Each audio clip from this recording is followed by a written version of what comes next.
अंदर एक नई ऊर्जा व प्रेरणा का संचार करेंगी। जोरदार तालियों से डायरेक्टर मैम का स्वागत करें।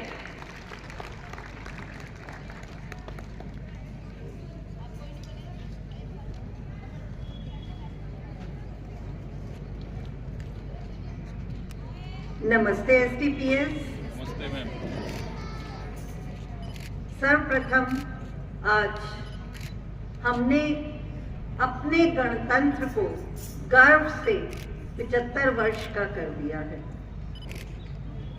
बच्चा जन्म लेता है, माँ उसकी पूरी देखभाल करके उसके शरीर को एक सौष्ठव प्रदान करती है, ताकत देती है, उसे इस काबिल बनवा देती है कि वो अपने पैरों पर खुद खड़ा हो सके और उम्र के हर पड़ाव को पार करते हुए वो एक दिन ऐसी अवस्था में पहुंच जाता है जहां वो स्वयं पर गर्व करता है और अपने खानदान, अपने परिवार और अपने देश को भी गौरवान्वित करता है।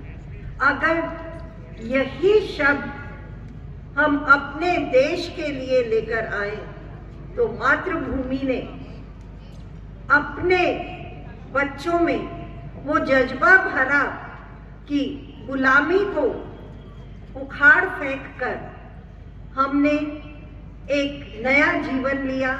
माँ ने फिर से वही सौष्ठव इस देश को प्रदान किया।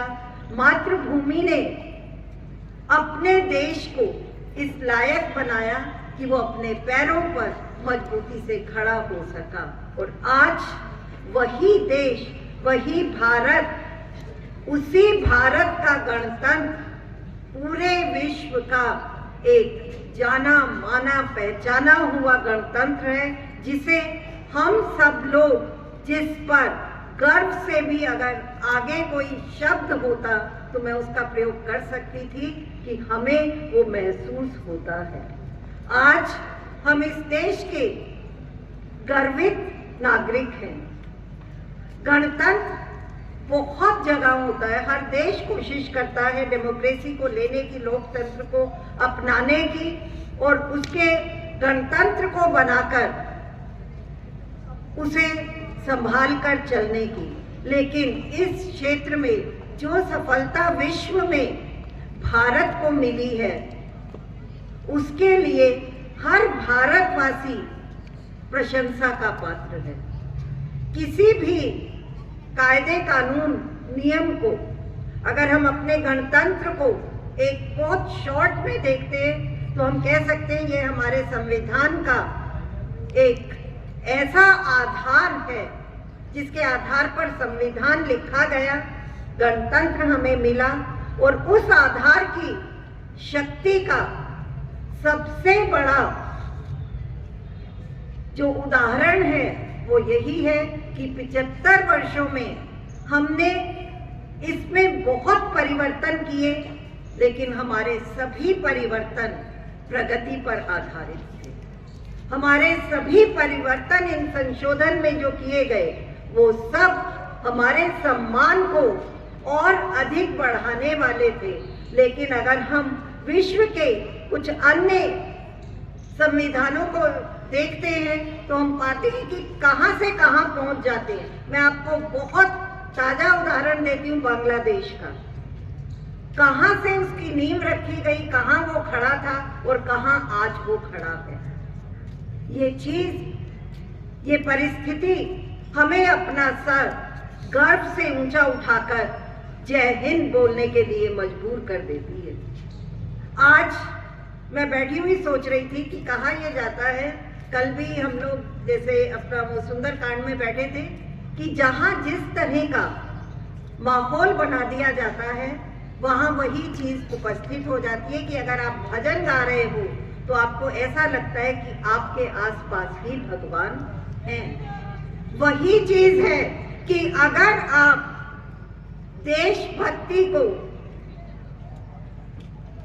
अपने देश में अपनी भावनाओं से एक त्योहार के रूप में मनाते हो तो देशभक्ति आप में कूट कूट कर भर जाती है। अभी जो ये अंतिम हमारी प्रस्तुति थी, अगर आपने ध्यान दिया हो तो बच्चों के डांस में, नृत्य में जो भावना थी वो आपको अपने देश के प्रति उस भावना को महसूस करने का एक अवसर दे रही है।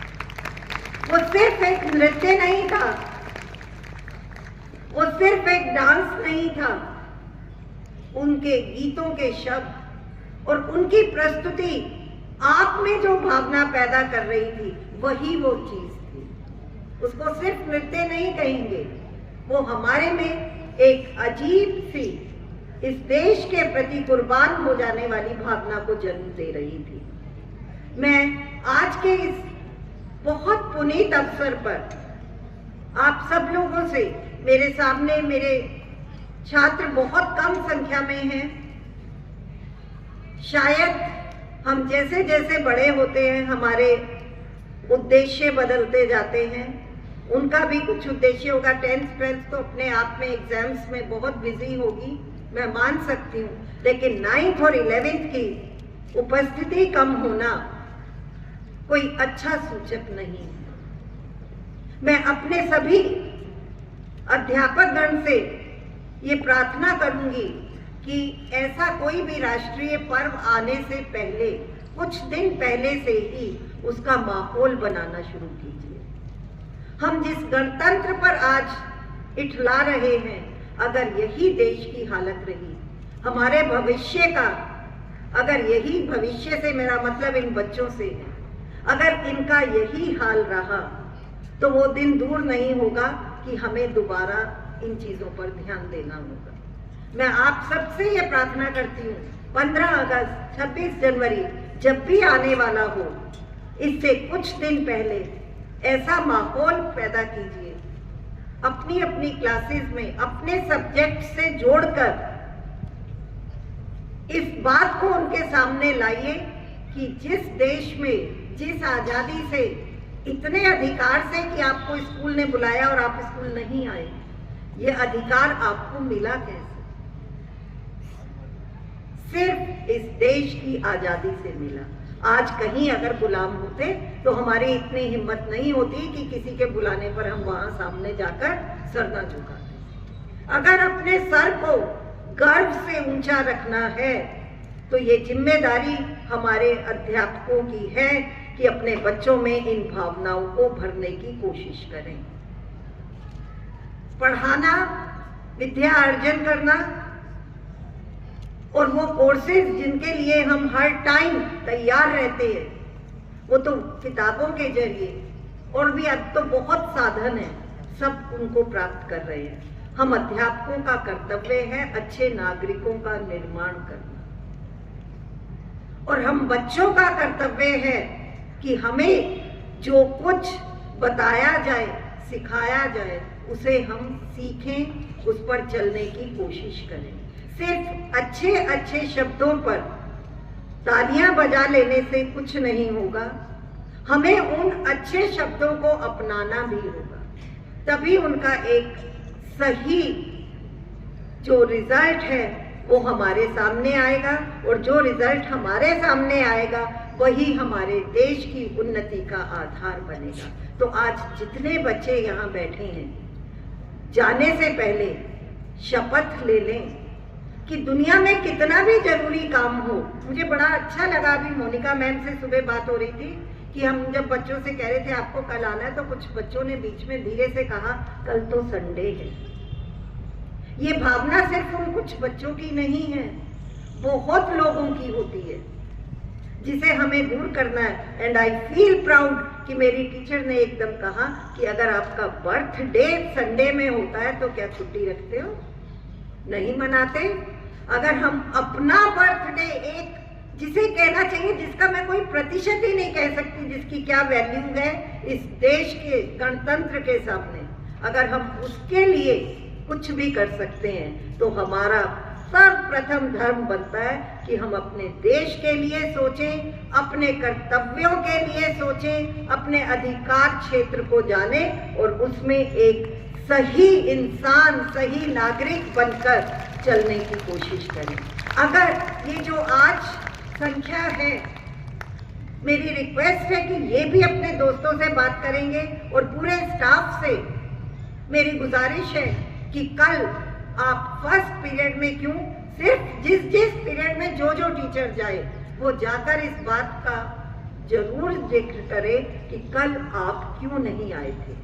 डांटना नहीं, कोई पनिशमेंट नहीं है इस बात के लिए कि आप नहीं आए तो ऐसा हो गया, नहीं, क्योंकि जबरदस्ती से किया गया काम कभी भी पूर्णतः सफल नहीं होता। हमें वो भावना जगानी है।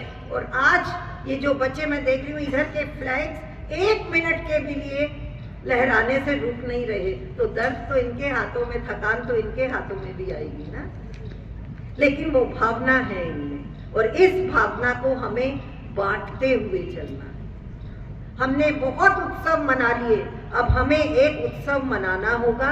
इस भावना को हर नागरिक में एक बार फिर से जागृत करने का। बहुत कारण थे जिनकी वजह से ये भावनाएं थोड़ी सी पीछे हट गई। हमारे देश का आतंकवाद सबसे पहले इसका कारण था। 26 जनवरी और 15 अगस्त को दिल्ली की सड़कों पर जो उत्सव आज से 25-30 साल पहले होता था वो अब नजर नहीं आता। क्यों नहीं नजर आता? कि आतंकवाद के डर से सारी सड़कें बंद करके सिर्फ जहां हमारा ये राष्ट्रीय पर्व का उत्सव मनाया जा रहा है वहां सीमित कर दिया जाता है। तो मेरी आपसे प्रार्थना है कि हम अब बढ़ती हुई फसल है, ना जाने कब कट जाएंगे, लेकिन आप लोग तो अभी अंकुरित हैं, अभी तो आप पूरे वृक्ष भी नहीं बने हैं। तो वृक्ष बनने से पहले अपने तनों को देशभक्ति की भावना से सींचना मत भूलिए। पानी हम खुद ही पीते हैं, भले ही कोई और ला कर दे दे। उसी तरह से इस देश भावना को, देश की प्रेम की भावना को, देश के प्रति समर्पण की भावना को, त्याग की भावना को हमेशा अपने आप में जिंदा रखिए और बांटते हुए चलिए कि ये आप तक सीमित ना रहे, आगे भी जाए। इन्हीं शब्दों के साथ मैं आप लोगों को एक बार फिर से गणतंत्र दिवस की बहुत बहुत बहुत बधाई देती हूँ। कल हमने अपना वोटर दिवस भी मतदान दिवस के रूप में मनाया था। उसका भी पर्पस यही है कि हम अपने हर अधिकार और कर्तव्य के महत्व को जाने और उसको संपूर्ण करें। मुझे आशा है कि ये बच्चे जो मेरे सामने बैठे हैं अभी बहुत छोटे हैं, बहुत लंबी आयु इनकी होगी और ये इस देश की इस आयु में 4 चांद लगाते हुए आगे बढ़ेंगे, ऐसा मेरा पूर्ण विश्वास है। और इसी पूर्ण विश्वास के साथ आप सबको एक बार पुनः बहुत बहुत शुभकामनाएं। जय हिंद, जय भारत।